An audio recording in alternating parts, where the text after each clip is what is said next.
잠시 기도하겠습니다. 우리 주 아버지 하나님, 참 감사합니다. 이 시간 우리의 마음을 온전히 지켜주시고 오직 하나님만 바라보게 하여 주셔서 주님께서 우리에게 말씀하시고 또 오늘 우리가 가지고 있는 이 복음에 대하여서 깊이 생각하며 순종할 수 있도록 우리를 도와주시옵소서. 예수님의 이름으로 기도드립니다. 아멘. 어떤 사람이 재밌는 삼행시 하나를 알게 되었습니다. 원두막이라는 삼행시인데요, 한번 해볼까요? 원 불러주십시오. 원숭이 엉덩이가 빨개, 두짝다 빨개, 막 빨개. 이걸 들어보니까 너무 재밌는 겁니다. 그래서 우리 집에 가서 애들한테도 해줘야지 이렇게 생각하고 집으로 갑니다. 근데 이게 원숭이였던가? 이 삼행시를 뭘로 했는지 기억이 안 나는 겁니다. 원숭이였던 것 같아. 얘들아, 원숭이 삼행시 해줄게. 한번 들어봐. 원숭이 한번 불러주시겠습니까? 원숭이 엉덩이는 빨개. 숭하게 빨개? 이게 아닌데? 네. 이 삼행시가 이게 아닌데 이렇게 끝나면 그냥 재밌는 삼행시가 됩니다. 그런데 우리가 마지막 날에 삶이 끝날 때 숨을 거두기 전에 이게 아닌데 라고 끝나버리면 얼마나 그 마음이 허무해질까요? 오늘 함께 나눌 말씀의 주제는 나의 복음입니다. 나의 복음이라는 말에는 두 가지 의미가 있습니다. 첫 번째는 예수 그리스도께서 나에게 전해주신 복음, 두 번째는 내가 내 온 삶을 다하여서 말하고 싶고 전하여주고 싶은 복음, 이런 의미를 가집니다. 사도 바울은 원래 예수님과 함께 다니면서 배웠던 사람은 아닙니다. 하지만 교회를 핍박하려고 다메섹으로 넘어갈 때 예수님께서 사도 바울을 찾아오셨습니다. 그때 예수님을 만나고 예수님으로부터 복음에 대해서 배우게 됩니다. 이렇게 예수님께 직접 듣고 알게 된 복음, 이것을 사도 바울은 나의 복음이라고 부르고 있습니다. 그리고 로마서 16장 25절에 보면 사도 바울이 이것이 나의 복음이라고 부르는데 그것이 예수 그리스도에 대해서 전파하는 것이라고 말씀합니다. 사도 바울은 다메섹에서 예수님을 만난 이후로부터 자기의 목숨을 다해서 모든 삶을 다해서 예수 그리스도에 대해서 증거하고자 합니다. 이것이 사도 바울이 말하는 나의 복음입니다. 여러분은 어떤 것을 나의 복음으로 가지고 계십니까? 오늘 말씀을 함께 나눌 때에 나의 복음에 대해서 생각해 보시기 바랍니다. 오늘 본문은 경고로 시작하고 있습니다. 12절에 보니까 범죄한 자는 망하고 범죄한 자는 심판을 받으리라, 심각하게 경고하고 있습니다. 망한다는 말은 하나님께 저주를 받아서 멸망한다는 말입니다. 영적으로 죽음을 의미합니다. 히브리서 9장 27절에 보면 한 번 죽는 것은 사람에게 정해진 것이요 그 후에는 심판이 있으리니, 또한 요한계시록 21장 8절에 보니까 불과 유황으로 타는 불못에 던져지리니 이것이 둘째 사망이다 라고 말씀합니다. 영적으로 죽은 상태는 이렇게 우리의 육신이 죽은 이후에 불과 유황으로 타는 불못에 던져져서 영원히 하나님의 진노를 받는 상태입니다. 한마디로 지옥 간다는 뜻입니다. 문제는 13절에 보니까 율법을 행할 수 있는 사람, 율법을 온전히 행할 수 있는 사람이 없다는 데 있습니다. 행한다는 말은 절대적으로 온전히 지킨다는 의미입니다. 그런데 이 세상의 모든 사람들은 율법을 온전히 행할 능력이 없습니다. 율법 중에 아주 작은 것 하나라도 어긴다면 하나님 보시기에 죄인이고 그 영은 죽게 됩니다. 하나님의 심판을 받아서 불과 유황으로 타는 불못에 던져지게 됩니다. 하나님께서 우리를 구원하시기로 한 기준이 이 율법을 온전히 지키는 것이었습니다. 그래서 오늘 우리가 첫 번째로 생각해 볼 나의 복음은 행함입니다. 13절을 다 같이 읽어보겠습니다. 시작.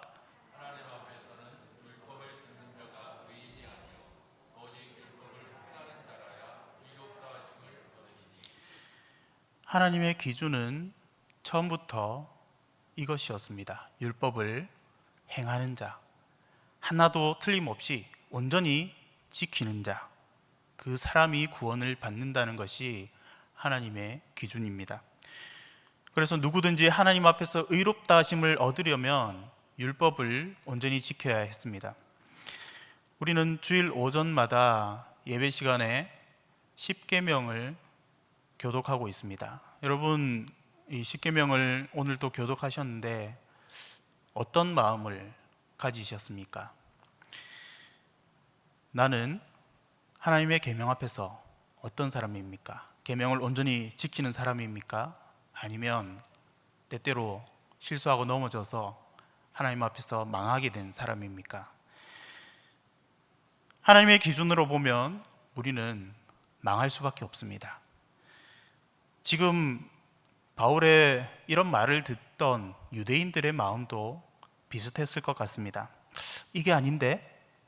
아니, 우리는 선택받은 민족인데도 구원 못 받는다고? 지금까지 우리가 이렇게 율법을 지키려고 애쓰고 또 율법을 바르게 세우려고 노력해 왔는데 그래도 구원을 못 받는다고? 그러면 도대체 누가 구원을 받을 수 있단 말이냐? 제가 우리 초등부 친구들에게 한 번씩 이런 질문을 합니다. 학교에서 밥 먹을 때 기도한 사람, 기도하고 먹는 사람 손 들어 보세요. 몇 명이 아주 씩씩하게 손을 듭니다. 경험해 보신 분들 많을 겁니다. 학교에서 밥 먹기 전에 기도하면 이런 모습을 놀리는 친구들도 있고 장난치는 친구들도 있습니다. 어린 나이에 이런 시선들을 감당하는 것이 참 어렵습니다.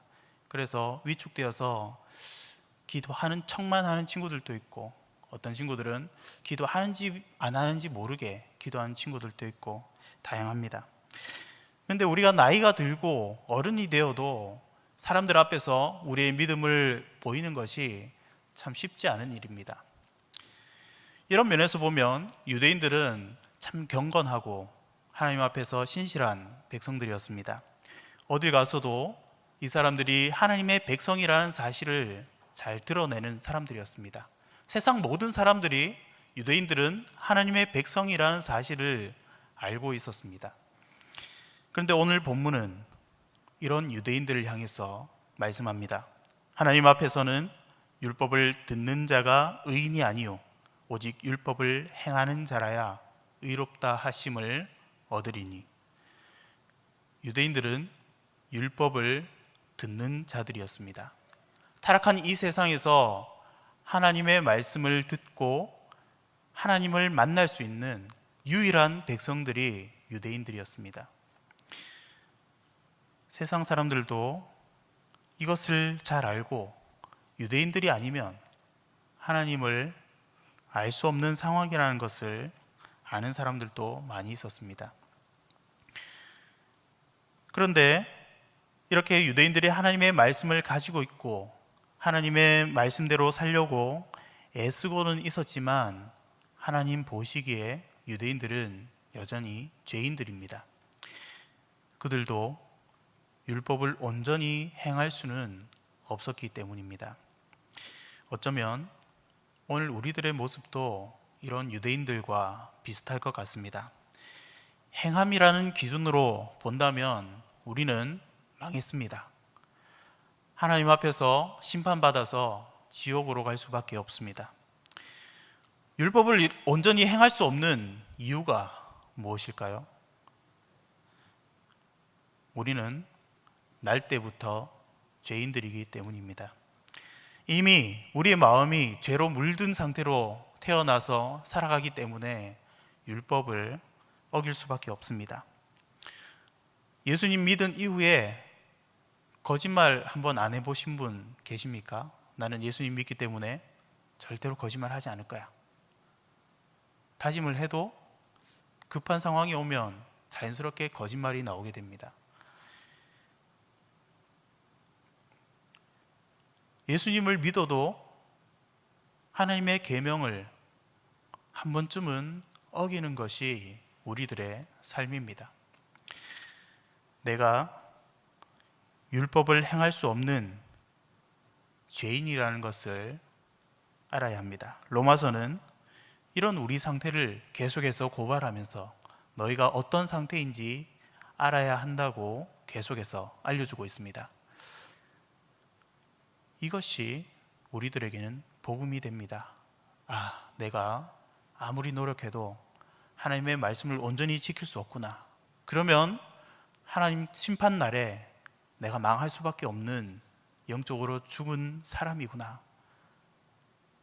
이것을 아는 것이 우리에게는 복음입니다. 그래서 우리가 두 번째로 생각해 볼 나의 복음은 대속의 은혜입니다. 유대인들이 예수님을 믿은 이후에도 계속해서 율법을 강조했던 이유가 무엇일까요? 율법을 지켜야 한다는 순수한 마음도 있었을 것입니다. 하지만 그들의 마음 한켠에는 율법도 모르는 이방인들이 교회에 들어와서 함부로 하는 꼴들을 보기 싫었기 때문에 그랬습니다. 불편했습니다. 그래서 괜히 트집 잡으려고 율법을 거론하는 것입니다. 우리 주변에 교회들을 보면 이런 비슷한 일들이 있습니다. 개척 멤버들이나 미리 교회에 와서 헌신했던 사람들이 나중에 교회에 들어온 사람들이 설치는 꼴을 보기 힘들어하는 경우가 있습니다. 그래서 서로 갈등하고 교회가 갈라지기도 합니다. 교회에 늦게 들어온 것이 문제일까요? 교회에 늦게 들어오면 교회를 사랑하는 마음이 적고 복음을 온전히 지키기에도 부족하기 때문일까요? 아닙니다. 그 마음속에 그냥 서로가 싫고 다양한 이유들 때문에 서로가 밉기 때문입니다. 불편해하고 갈등하는 이유는 우리들 마음속에 있습니다. 여러 가지 이유를 내세운다 해도 그것은 핑계일 뿐입니다. 율법을 지키는 문제도 마찬가지입니다. 우리 마음이 이렇게 이미 죄로 물들어 있기 때문에 율법을 온전히 지킬 능력이 없습니다. 아니, 율법을 온전히 지키고자 하는 마음도 없습니다. 율법을 알면 알수록 이 정도는 해도 괜찮구나 하면서 죄 짓는 것이 우리들의 마음입니다. 이런 우리들에게 하나님은 오늘 새로운 기준을 하나 정해주고 계십니다. 16절을 보십시오. 16절에 보면 심판을 받는 기준을 정해주셨습니다. 함께 읽겠습니다. 시작.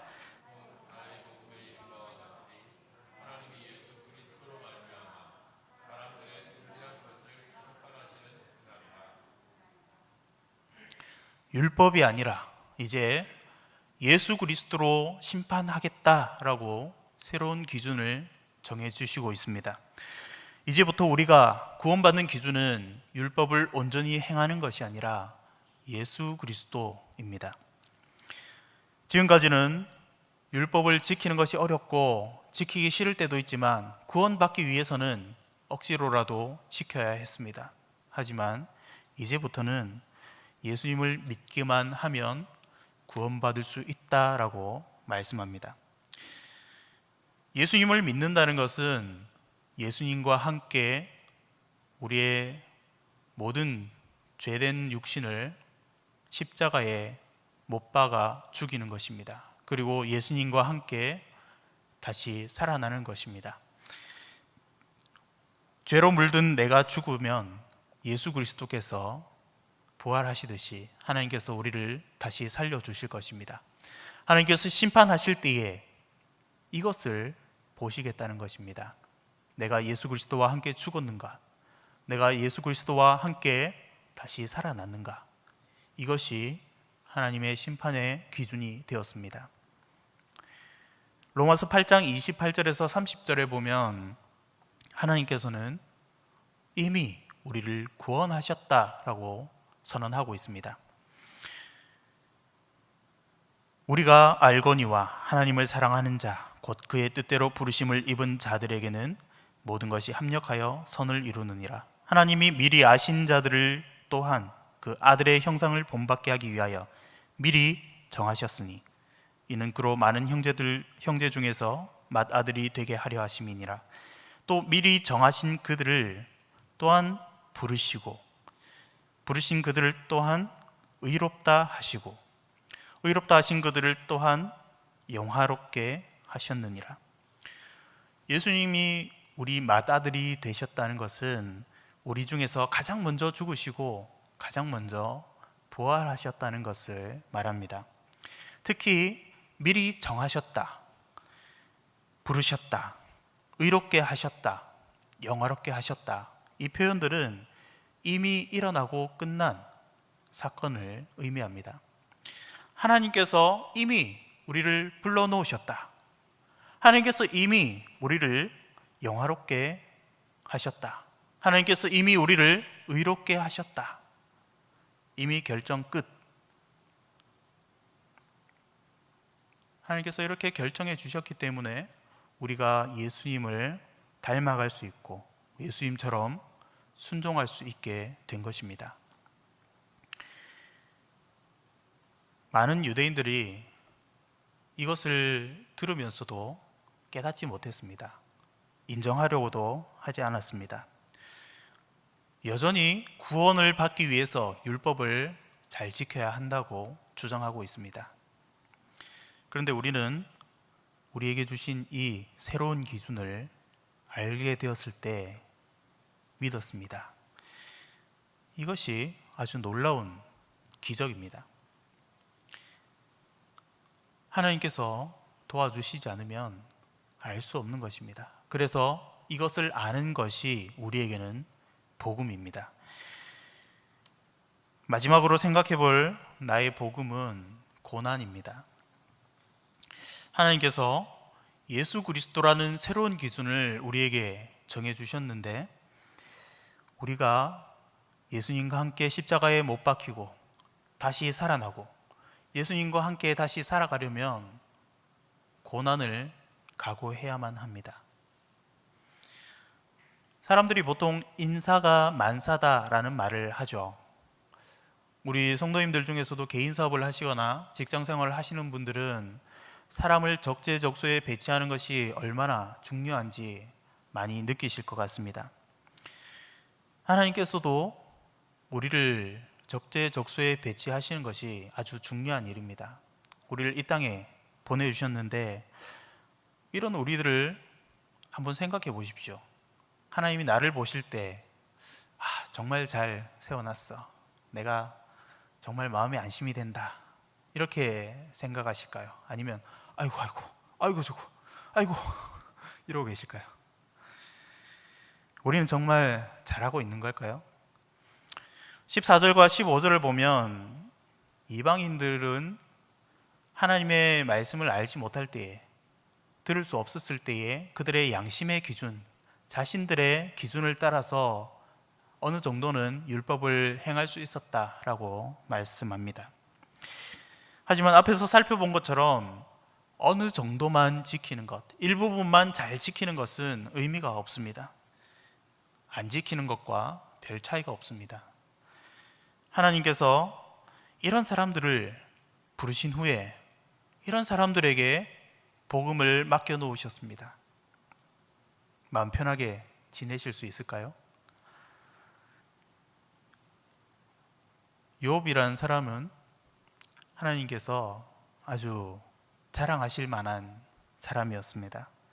사탄이 시험하고자 할 때에 하나님은 마음 편하게 그래 한번 해봐라 허락하실 만큼 욥의 믿음을 알고 계셨습니다.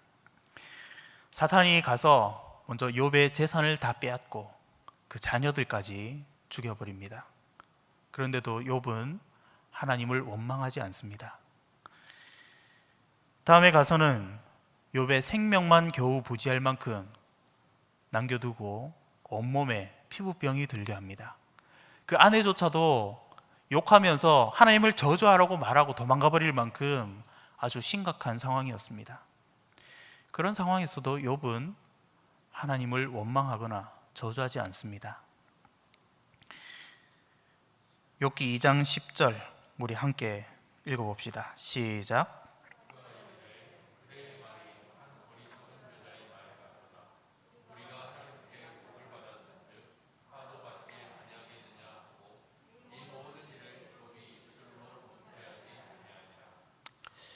네, 또 이렇게 말합니다. 우리가 하나님께 복을 받았은즉 화도 받지 아니하겠느냐. 이런 욥이었지만 고난이 얼마나 극심했던지 이렇게 한탄하기도 합니다. 3장 3절과 20절을 보니까 내가 태어나던 날이 차라리 사라져 버렸다면, 어찌하여 하나님은 고난당하는 자들을 태어나게 하셔서 빛을 보게 하시고 이렇게 쓰디쓴 인생을 살아가는 자들에게 생명을 주셨는가? 아무리 믿음이 좋은 사람이라도 고난이 극심하면 차라리 태어나지 않았던 것이 좋았을걸, 차라리 죽는 것이 편하지 않을까 생각을 하기 마련입니다. 욥이 미워서 주신 고난이 아닙니다. 욥의 믿음을 아시기 때문에 주신 고난입니다. 하나님은 우리에게 믿음을 주셨습니다.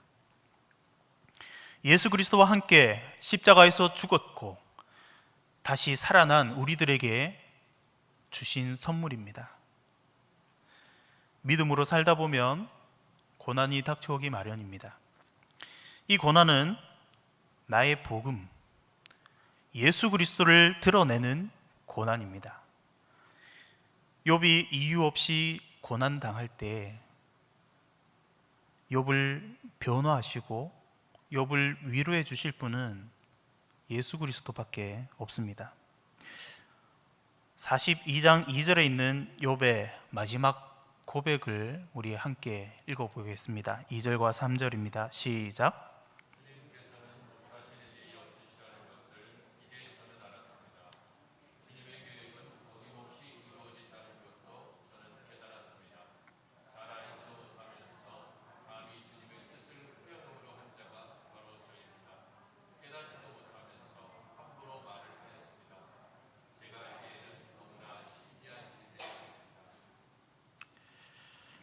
제가 알기에는 너무나 신기한 일이었습니다. 이제 알았습니다. 주님의 계획은 어김없이 이루어진다는 것을 깨달았습니다. 우리가 살아가면서 이해하지 못할 일들을 만날지라도 하나님 앞에 설 때에, 하나님과 함께 천국에서 살아갈 때에는 모든 것이 이해될 것입니다. 하나님을 바라보는 사람에게는 하나님께서 요구하시는 온전한 기준이 그 눈에 보이기 시작합니다. 예수님과 함께 살아가다 보면 예수님처럼 하나님의 뜻을 발견하고 순종하기에 애쓰면서 살아가게 됩니다. 욥이나 사도 바울은 심각한 고난을 당하면서도 하나님을 원망하지 않았습니다. 그들의 그 고난을 통해서 그들의 복음, 하나님의 복음이 세상 가운데 증거되었습니다. 바울은 예수님 때문에 매맞았고, 예수님 때문에 갇혔고, 예수님 때문에 죽었습니다.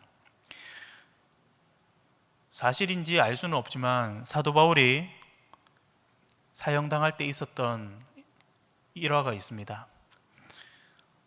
칼로 바울의 목을 탁 쳤는데 땅에 3번 튀면서 예수, 예수, 예수라고 말했답니다.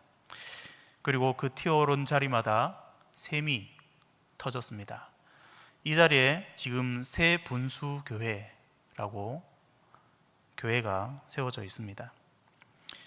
사도 바울이 얼마나 예수 그리스도를 복음으로 자랑하고 예수 그리스도를 전하고 싶어 했는지 알 수 있습니다. 죽었어도 죽는 그 순간에도 나의 복음 예수 그리스도에 대해서 말하고 있었습니다. 나는 죽을 때 무엇을 말할까요? 이게 아닌데 라고 후회하는 인생이 되어서는 안 될 것입니다. 우리 삶에도 사도 바울처럼 욥처럼 예수 그리스도만 드러날 수 있으면 좋겠습니다. 예수님 때문에 지금 내 옆에 있는 성도님들을 사랑하고, 예수님 때문에 용서하고, 예수님 때문에 헌신하면서 사시는 저와 여러분 되시기를 주님의 이름으로 축복합니다.